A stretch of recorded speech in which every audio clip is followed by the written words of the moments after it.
मेष राशि वाले बंधुओं, आप सभी का बहुत बहुत स्वागत करते हैं मेष मंथन भिंड यूट्यूब चैनल में। बंधुओं, इस पूरे दिसंबर के महीने में सोते समय तकिए के नीचे रख लेना ये दो दिव्य चीजें। इन चीजों में इतनी अधिक शक्ति है कि जिस दिन से आप इन्हें अपनी तकिए के नीचे रखकर सोएंगे, आप सौभाग्य को अपने जीवन में चुंबक की तरह आकर्षित कर लेंगे। माता लक्ष्मी की विशेष कृपा आपको प्राप्त होगी और धन लक्ष्मी के रूप में माता आपके घर में हमेशा के लिए विराजमान हो जाएगी। धन दौलत आपके कदम चूमने लगेगी। जो भी आपके शत्रु हैं, जो भी आपके जीवन में बाधाएं हैं, चाहे वे ग्रह नक्षत्रों से उत्पन्न हो रही हो या कोई इंसान जानबूझकर आपके जीवन में रोड़े अटका रहा हो, सब बाधाएं एक क्षण में ही समाप्त हो जाएंगी। नया वर्ष आने से पहले इस अंतिम मास में इस क्रिया को आप अवश्य शुरू कर दें, ताकि नए वर्ष के संपूर्ण शुभ योगों का आपको चमत्कारी परिणाम प्राप्त हो सके। तो जयकारा बोलो माता रानी का, जगत माई महामाई माँ भद्रकाली की जय बोलो, माता रानी के सांचे दरबार की जय बोलो। बंधुओं, बड़े ही भाग्यशाली होते हैं वो लोग जिन्हें माता रानी स्वयं कोई ना कोई संकेत देती हैं, किसी न किसी के माध्यम से, जिनके जीवन में खुशियां लेकर आती हैं और जिनके जीवन के दुख और तकलीफों को स्वयं अपने हाथों से मिटा डालती हैं। बंधुओं, ऐसे परम भाग्यशाली आप बनने वाले हो। बस आपको करना होगा यह एक छोटा सा काम। आपको इन दो छोटी सी चीजों को अपनी तकिए के नीचे अवश्य ही नित्य रख के सोना होगा। चमत्कार तो आप फिर अपनी आंखों से होते हुए अपने जीवन में देखेंगे ही। बंधुओं, एक बात याद रखना, आज का यह जो कार्यक्रम है, यह कोई साधारण कार्यक्रम नहीं है। इस कार्यक्रम में आपके जीवन के कुछ ऐसे मूल मंत्र छिपे हुए हैं, ऐसे रहस्यों से पर्दा उठने वाला है जिनके बारे में आप खुद भी सोचकर सुनकर चौंक उठेंगे, क्योंकि ऐसा ज्ञान अब तक आपको प्राप्त नहीं हुआ है। इस कार्यक्रम में हम आपसे ही बातें करेंगे, आपसे कुछ प्रश्न पूछेंगे, आपके जीवन के बारे में कुछ ऐसे अद्भुत रहस्य आपको बताएंगे जिनको जान लेने के बाद आप सचमुच में अपने जीवन को बदलने की दिशा में एक कदम उठा पाएंगे। हम जानते हैं कि आपने अपने जीवन में बहुत मेहनत की है, बहुत कुछ आपने अपने जीवन में गंवाया भी है। शारीरिक परिश्रम और धन की तो बात ही क्या की जाए, भावनात्मक तौर पर भी आप अंदर ही अंदर बहुत टूटे हैं। लेकिन जिन लोगों से और जिन परिस्थितियों में आपने मदद की उम्मीद की थी, उन्होंने कभी आपका साथ नहीं दिया, और जिन्हें आपको समझना चाहिए था, उन्होंने कभी आपको समझा भी नहीं। कहने का मतलब यह है कि हम अच्छी तरह से जानते हैं कि आपने अपने जीवन में कौन सी बड़ी कीमतें चुकाई हैं, किस प्रकार आप आज इस मुकाम तक पहुंच पाए हैं। जो भी कुछ आज आपने हासिल किया है, वह केवल और केवल अपनी शक्ति, अपनी योग्यता और अपनी मेहनत के दम पर। फिर भी बंधुओं, हम आपको बता दें कि आपके छुपे हुए शत्रु जो आपके अपनों में ही रहते हैं, आपके आसपास के लोगों में ही रहते हैं, वे अभी भी आपका पीछा नहीं छोड़ रहे हैं। पल प्रतिपल आपके जीवन की हर एक खबर उन्हें रहती है और वे हमेशा कुछ न कुछ ऐसा आपके ऊपर आजमाते रहते हैं कि आपके जीवन में परेशानियां फिर से वापस आ जाएं और जो परेशानियां अभी हैं वे कई गुना बढ़ जाएं। बंधुओं, आपके शत्रु तो इस हद तक गिर चुके हैं कि वे आपके ऊपर किसी भी प्रकार की काली तांत्रिक क्रिया करने से भी पीछे नहीं हटते हैं। लेकिन एक बड़ी ही अजीब और बहुत ही सकारात्मक बात आपके साथ यह है कि आप बेशक ऊपर से थोड़े से हताश और निराश दिखाई देते हैं, लेकिन अंतर मन की गहराई में आपके अंदर गजब की शक्ति है। आपका मनोबल बहुत ही शक्तिशाली है। और एक सबसे अद्भुत बात जो आपके अंदर है, जो संसार में किसी अन्य के पास नहीं है, कि जब भी जीवन में परिस्थितियां बहुत विकट होती हैं, बहुत ही विपरीत होती हैं, तब आप जो साहस दिखाते हैं, जो हिम्मत दिखाते हैं, वह देखने लायक होती है। जी हाँ बंधुओं, देखा जाए तो आपके अंदर नेतृत्व के सारे गुण हैं। आप एक उत्तम प्रकृति के इंसान हैं, परंतु कुछ कमजोरियां भी हैं आपके पास। सारी शक्तियां नहीं हैं, कुछ आसक्तियां भी हैं। जैसे कि आप भावनात्मक तौर पर बहुत कमजोर हैं। आपके अंदर ज्ञान का खजाना भरा हुआ है। हर विषय पर आपको कुछ न कुछ ज्ञान अवश्य रहता ही है, लेकिन आपकी भावनाएं आपके आड़े आ जाती हैं। आपका दिमाग खूब कहता है कि इस इंसान पर भरोसा मत करो, यह तुम्हें फंसाएगा ही, तुम्हें कहीं का नहीं छोड़ेगा। फिर भी आपका दिल इतना कोमल है कि आपके मन की, आपके दिमाग की भाषा उसे समझ नहीं आती है। इसकी अपनी ही एक अलग भाषा है और इसकी भाषा में आप फंस जाते हैं और भावनात्मक होकर निर्णय ले लेते हैं। और जब जब आपने भावुकता से निर्णय लिया है, तब तब आपके जीवन में परेशानियां आई हैं। तो अब सारी परेशानियों का अंत करने का समय आ चुका है। अब आपको हम न केवल मानसिक और भावनात्मक तौर पर मजबूत बनाएंगे, बल्कि आपके जीवन में ईश्वर की शुद्ध सकारात्मक ऊर्जा को भेजने का पूरा प्रयास करेंगे। परंतु बंधुओं, यह प्रयास ही तो है। अगर आप कोई क्रिया नहीं करेंगे तो हमारा प्रयास तो विफल हो जाएगा। ताली कभी एक हाथ से नहीं बजती है। आपका दूसरा हाथ हमें चाहिए ताकि हम ताली बजा सकें और इसकी गूंज आपके जीवन में सुनाई दे, आपके जीवन में चमत्कारी घटनाएं होनी शुरू हो जाए। तो बस आपको इस कार्यक्रम को अंत तक देखना है, सारी बातों को अच्छी तरह से समझना है। कोई प्रश्न मन में उठे तो हमने नंबर दे रखा है, उस नंबर पर सीधे फोन कर देना है या मैसेज कर देना है। माता रानी के सेवक आपकी सारी बातें सुनेंगे, समझेंगे और हमारे पास पहुंचाएंगे। फिर हमें समय मिलेगा तो हम तुरंत आपसे संपर्क करेंगे। तो बस कार्यक्रम को अंत तक देखें, तभी हमारी मेहनत सफल होगी और आपको भी अद्भुत ज्ञान प्राप्त होगा जो जीवन को बदलने योग्य होगा। तो चलिए बिना समय गवाए आज के इस विशेष कार्यक्रम की शुरुआत करते हैं, माता रानी का नाम लेते हुए, उन्हें याद करते हुए। तो चलिए कमेंट बॉक्स में लिख डालिए, जय माँ भद्रकाली कृपा करो। माता रानी आपके ऊपर विशेष कृपा करेंगी, हमें पूर्ण विश्वास है। तो चलिए बंधुओं शुरू करते हैं। अब ध्यान से सुनिए, यह जो दिसंबर का महीना है, इस महीने में कुछ जरूरी कार्य हैं जिन्हें आपको अवश्य कर ही लेना चाहिए। जैसे कि आपको किसी भी मंगलवार के दिन हनुमान जी के मंदिर में जाकर गुड़ का, चने का और गेहूं का दान अवश्य कर ही देना चाहिए। ये सभी मंगल के कारक हैं और मंगल बकरी चाल चलने वाले हैं 7 दिसंबर से।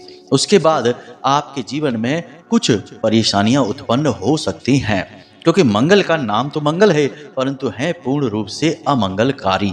इसलिए इन्हें साधने के लिए हनुमान जी की शरण में जाना पड़ता है। इनके अधिपति हनुमान जी ही हैं। तो आपको ये 3 वस्तुएं किसी भी मंगलवार के दिन निकट के हनुमान जी के मंदिर में दान कर आना है। इससे मंगल आपके अनुकूल हो जाएंगे।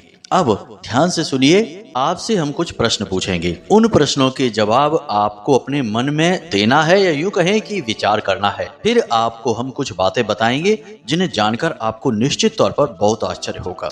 अब सबसे पहले हम आपसे यह पूछते हैं कि रात्रि के समय जब आप सोने के लिए जाते हैं, तो जब तक आप नींद की गहराई में नहीं डूबते हैं, तब तक आपको सब पता रहता है कि आप कहाँ हैं, क्या कर रहे हैं, कैसे कपड़े आपने पहने हैं, कैसे लोग आपके आसपास हैं, दिन है कि रात है, यानी कि इस दुनिया की पूरी अनुभूतियां आपके पास होती हैं।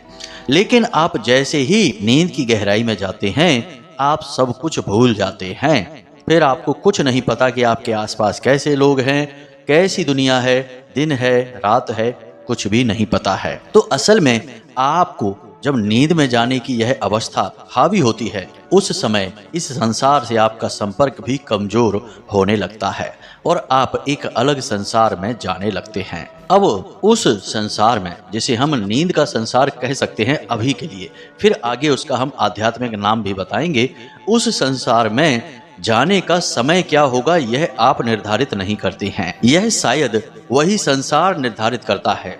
इसीलिए आपने कभी देखा होगा कि कई बार तो आप बस यूं ही आंख बंद करके कुछ समय के लिए लेटेंगे और तुरंत नींद में चले जाएंगे, आपको पता ही नहीं चलेगा। और इसीलिए कभी कभी ऐसा होता है कि जब आप खूब सोने की कोशिश करेंगे, फिर भी आप नींद में नहीं जा पाएंगे, बस यहाँ से वहाँ करवटें बदलते रहेंगे। अब आपके मन में कोई बेचैनी भी नहीं है, कोई विचार भी नहीं है, तब भी आपको नींद नहीं आ रही है। मतलब कि आपको उस नींद की दुनिया में, नींद के संसार में प्रवेश नहीं मिल पा रहा है, इस वजह से आपको नींद नहीं आ रही है। तो अब इन सब बातों से यह बात स्पष्ट होती है कि आपको नींद कब आएगी यह असल में आपका निर्णय नहीं है, यह निर्णय किसी और का है। आप तो बस लेट जाते हैं, आंखें बंद करते हैं और नींद के आने का इंतजार करते हैं। यानी कि नींद एक रहस्य है। अब इस रहस्य के विषय में विज्ञान क्या कहता है, इस विषय पर तो चर्चा ना करें तो ही अच्छा है, क्योंकि विज्ञान को नींद के विषय में अभी कुछ भी नहीं पता चला। विज्ञान तो खुद बहुत बौना है, अभी बस विचार ही कर रहा है, सोच ही रहा है। अध्ययन, रिसर्च अभी चल ही रहे हैं नींद के ऊपर, लेकिन हमारा आध्यात्म इसके विषय में बहुत कुछ कहता है। हिंदू धर्म की उन्नत परंपराएं और ऋषि मुनियों के गहरे अध्ययनों के आधार पर बहुत सारी बातें हमें पता चली हैं कि नींद क्या है। अब आप ध्यान से सुनिए। जब हम रात्रि में सोने के लिए लेटते हैं तो हमारा जो शरीर है वह तो विश्राम की अवस्था में चला जाता है, लेकिन इसी शरीर से जुड़ा हुआ एक और शरीर होता है जिसे हम आत्मिक शरीर कहते हैं, या फिर यूं कहें सूक्ष्म शरीर, जो हमारे इस शरीर से एक रेशमी धागे से जुड़ा रहता है जिसे हम सिल्वर कॉर्ड कहते हैं। यह धागा हमारी नाभि से और सूक्ष्म शरीर के नाभि से आपस में जुड़ा रहता है। अब जब आप नींद में जाते हैं तो असल में यह सूक्ष्म शरीर आपके भौतिक शरीर को छोड़कर अन्य लोगों के भ्रमण में चला जाता है। इसीलिए आप जब सोकर जागते हैं और कुछ सपने देखते हैं तो आपको सपनों की अधूरी सी यादें रहती हैं। कभी कभी तो सपना आपको याद ही नहीं रहता है, और याद रहेगा भी तो हल्की फुल्की यादें रहेंगी, पूरी तरह से नहीं। अब ऐसा क्यों? क्योंकि जो भी कुछ सपने में आपने देखा वह आपके इस भौतिक शरीर ने नहीं देखा, यह तो आपके बिस्तर पर पड़ा था, इसलिए यह इस भौतिक शरीर की यादें नहीं है। लेकिन आपके सूक्ष्म शरीर ने वह सब कुछ देखा, इसलिए वे यादें आपके सूक्ष्म शरीर की हैं। इसीलिए जब आप सोकर जागते हैं तो आपको कुछ भी ठीक से याद नहीं रहता कि आपने क्या सपना देखा। लेकिन कुछ सपने ऐसे होते हैं जो आपको पूरी तरह से याद भी रहते हैं, वे असल में संदेश होते हैं। जी हाँ बंधुओं, जो आपका सूक्ष्म शरीर आपके इस भौतिक शरीर में, आपके मन मस्तिष्क में डालना चाहता है, क्योंकि वह आपके किसी पितृ पूर्वज से मिलकर आया है, किसी ऐसे संसार में घूमकर आया है जहां से कुछ विशेष सूचना है जिसका लाभ आपको प्राप्त हो सकता है, आपके उपयोग की है वह सूचना। मित्रों, उम्मीद कर रहे हैं हम कि आप हमारी सारी बातों को गहराई से समझ रहे हैं, क्योंकि बिना ध्यान दिए आपको कुछ भी समझ में नहीं आएगा। यहाँ पर हम पूर्ण आध्यात्म की बात कर रहे हैं। अब मानकर चलिए कि आपका सूक्ष्म शरीर आत्मिक लोक में भ्रमण कर रहा है। वहां पर वह कई प्रकार के लोगों को देखेगा, जीव जंतुओं को देखेगा जो अब इस संसार में नहीं रहते हैं, आत्माओं के संसार में। लेकिन वहीं से वह सूक्ष्म शरीर अन्य लोकों में भी जा सकता है, जैसे पितृलोक में, सूर्यलोक में, ब्रह्मलोक में, सतलोक में, तपलोक में, या फिर हमारे जो शास्त्रों में वर्णित कई प्रकार के लोक हैं। अब हमारा सूक्ष्म शरीर जब पितृलोक में जाएगा तो वह हमारे पितृ पूर्वजों से मिलेगा। इसीलिए आपको सपने में ऐसा लगता है कि आप अपने किसी पुरखे पूर्वज को देख रहे हैं जो अभी इस संसार में नहीं है। जब उनसे मिलेगा तो वह उनसे बातें करेगा, उनके दर्शन करेगा, और यदि कुछ सूचना है तो वे आपको सूक्ष्म शरीर को जो सूचना देंगे उस सूचना को लेकर आपके पास आएगा। इसीलिए वह सपना आपको याद रहेगा। अक्सर ऐसे सपने आपको याद रहते हैं जिनमें आप भगवान के दर्शन करते हैं, ईश्वर के किसी रूप के दर्शन करते हैं, किसी मंदिर के दर्शन करते हैं, या फिर किसी पर्वत, पहाड़ या नदी के दर्शन करते हैं, या फिर अपने किसी पितृ पूर्वज को जो अभी संसार में नहीं है, मरे हुए हैं, ऐसे लोगों के दर्शन करते हैं, या फिर भविष्य में होने वाली किसी बड़ी दुर्घटना के बारे में आपको अनुमान हो जाता है, ऐसी चीजों के दर्शन करते हैं।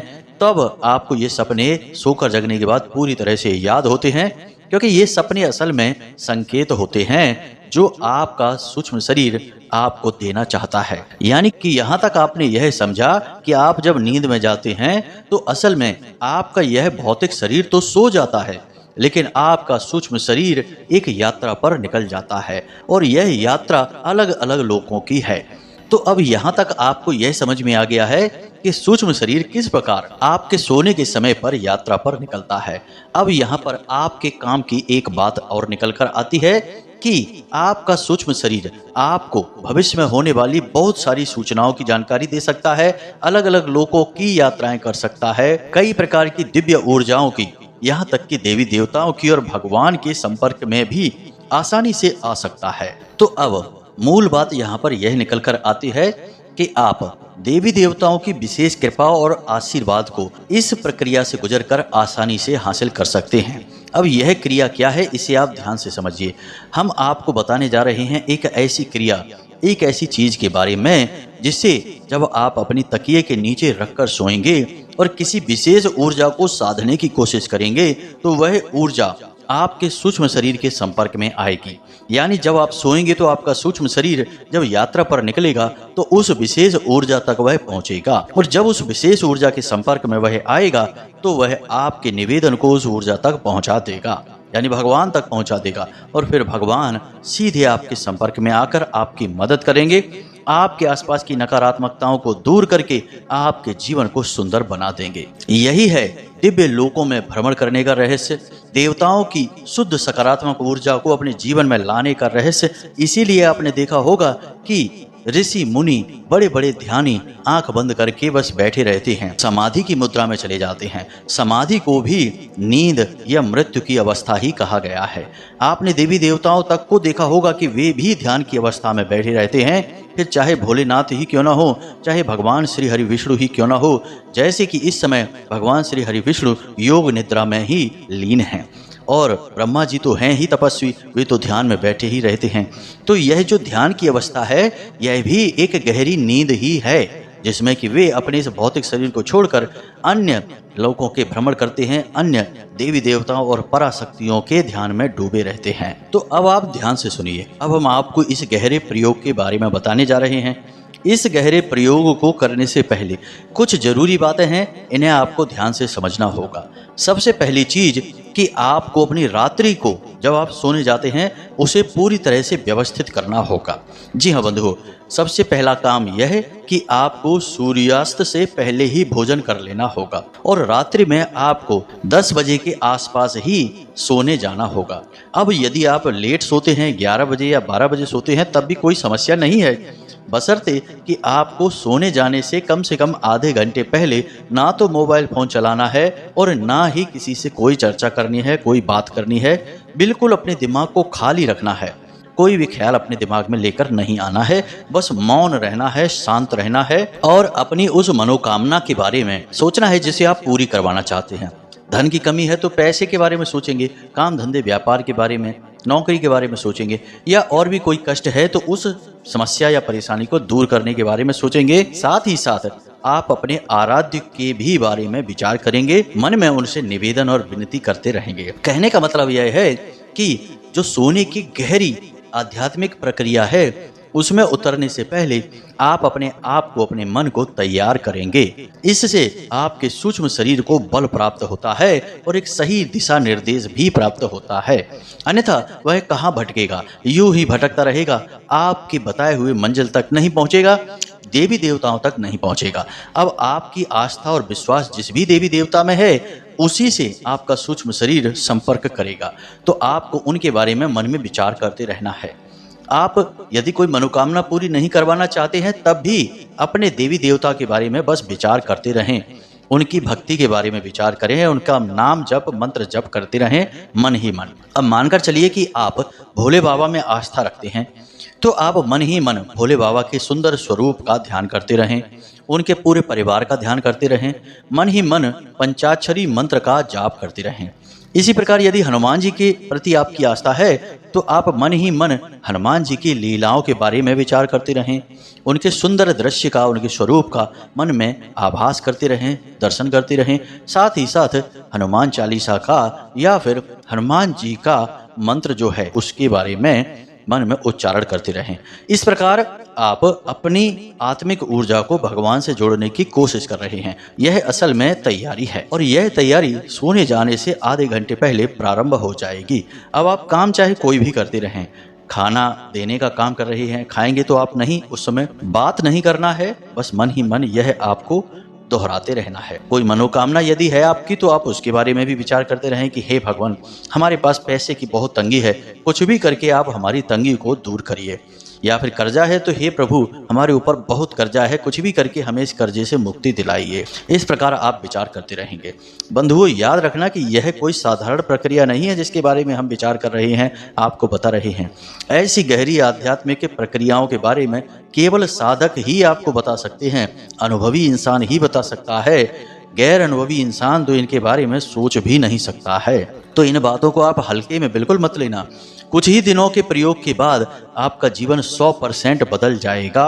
हम आपको लिख कर दे सकते हैं इस बात को। अब आप इस प्रक्रिया की शुरुआत कर चुके हैं। आपने हल्का भोजन लिया है, सोने जाने के आधे घंटे पहले आपने मोबाइल फोन को दूर रख दिया है, किसी से कोई बात नहीं कर रहे हैं, मन ही मन आप ख्याल कर रहे हैं, विचार कर रहे हैं।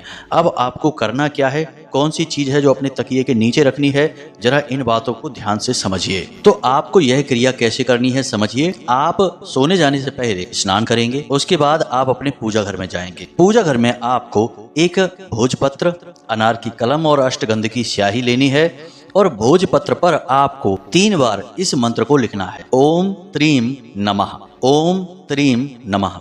हम इस मंत्र के बारे में आपको पहले भी बता चुके हैं। अलग अलग इसके कई प्रकार के प्रयोग हैं, लेकिन इस मंत्र की शक्ति बहुत ही प्रचंड है। यह त्रिशक्ति को समर्पित है और हमारी संपूर्ण सृष्टि त्रिशक्ति से ही बनी हुई है, जिसे हम ब्रह्मा विष्णु महेश यानी कि सृजन, पालन और संहार की शक्ति कहते हैं। तो इस त्रिशक्ति का आह्वान आप कर रहे हैं। देवी देवता आपके जो भी हैं, आपके मन में हैं, उनके बारे में अलग बात है, लेकिन संपूर्ण देवी देवताओं का संबंध कहीं ना कहीं इन्हीं त्रिशक्तियों से ही होता है। तो अब आपने क्या करना है कि इस कागज पर यानी भोजपत्र पर आपको यह मंत्र 3 बार लिख लेना है। उसके बाद इस कागज को आपको भगवान भोलेनाथ या फिर भगवान श्री हरि विष्णु के चरणों में रख देना है। उसके बाद आपको गाय के घी का एक दीपक जलाना है और उस दीपक के पास बैठकर ही मन इस मंत्र का उच्चारण करते रहना है, ओम त्रीम नमः। इस मंत्र का आपको उच्चारण करते रहना है। कोई विशेष संख्या की सीमा नहीं है, कितनी भी बार आप उच्चारण कर सकते हैं। जब तक आपका दीपक जल रहा है तब तक आप उच्चारण करें। कम से कम 5-10 मिनट तो वहां बैठे ही। उसके बाद जब आपका दीपक शांत हो जाए तो उसके बाद आपको वह कागज भगवान के चरणों से उठाना है और मन ही मन भगवान से निवेदन करना है कि हे प्रभु, हमारी मनोकामना आप पूरी करिए। हम आपसे निवेदन करते हैं और हम आपकी शरण में हैं, आपकी मदद चाहते हैं। सपने के माध्यम से आप हमें संकेत दीजिए कि आप अब हमारी मनोकामना को पूरी करने वाले हैं। यह आपका मन में चल रहा विचार होगा, आपको बोलने की कोई जरूरत नहीं है, किसी से कुछ बताने की जरूरत नहीं है। यह बहुत ही गुप्त और व्यक्तिगत प्रयोग है। और याद रखना कि आप कुछ बोलें या ना बोलें, भगवान सब सुनते हैं, वे अंतर्यामी हैं, आपकी आत्मा को जानते हैं। तो अब आपको यह कागज उठाना है और इसे धीरे से अपने तकिए के नीचे रख लेना है। अब आपको सीधे होकर लेटना है और अपनी छाती पर दोनों हाथ रखने हैं और उसके बाद इसी मंत्र का फिर से उच्चारण करना है। जितनी भी बार आप कर सकते हैं मन ही मन इसका उच्चारण करें और हर उच्चारण के बाद आप भगवान से निवेदन करें कि हे भगवान, हमें आप सपने में दर्शन देकर हमारी मदद करें और अपने साथ होने का हमें एहसास कराएं। इस प्रकार आप निवेदन करेंगे। यदि आपको मंत्रोच्चारण करते करते ही नींद आ जाती है तो कोई समस्या नहीं, बहुत ही अच्छी बात है। नहीं आती है, आप थक जाएं उच्चारण करते करते, तो आप आंखें बंद करके लेटे रहें, आपको नींद आ जाएगी। जब आपको थोड़ी देर बाद नींद आ जाएगी तो आपका जो सूक्ष्म शरीर है वह सीधे उसी लोक में जाएगा जिस देवी देवता के लिए आपने प्रार्थना की थी। याद रखना कि सीमाएं हमारे इस भौतिक शरीर के लिए हैं, आत्मिक शरीर के लिए, ऊर्जा शरीर के लिए कोई सीमा नहीं है, वह कहीं भी जा सकता है। अब आपको इस प्रयोग को कम से कम 7 दिन तक करना है।